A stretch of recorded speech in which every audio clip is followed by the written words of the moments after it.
Hey everyone, CPO here, and I'm here with my buddy Mike, and we're doing something special today. All right, so we're out here at the Prince George's County Police Department headquarters for a special gathering with our Jeep Club. And so Mike here happens to be a Prince George's County police officer. He's a canine officer, and I'll let him tell you why we're here and why our Jeep Club gathered for this occasion. So briefly, one of our officers was killed in the line of duty this past week. Typically when these incidents occur, the police headquarters, they set up a police vehicle in front draped with the black.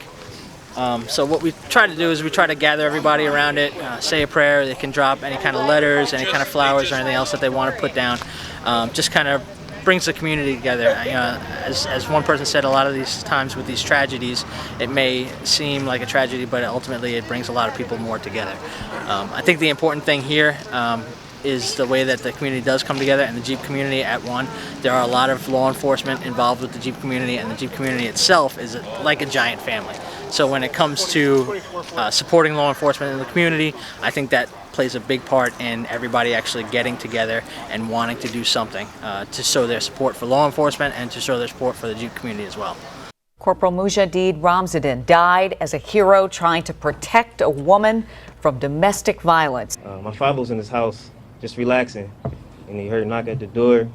He could have stayed in his bed, but he didn't. You know, without hesitation, my dad went out there to assist that young lady. He didn't know that, you know, he was going to get shot 5 times. A man who answered a desperate woman's cry for help, and on his day off, he left the safety of his own home to help protect her. I'm extraordinarily proud of him, not just for the way we lost him, but for the totality of his career.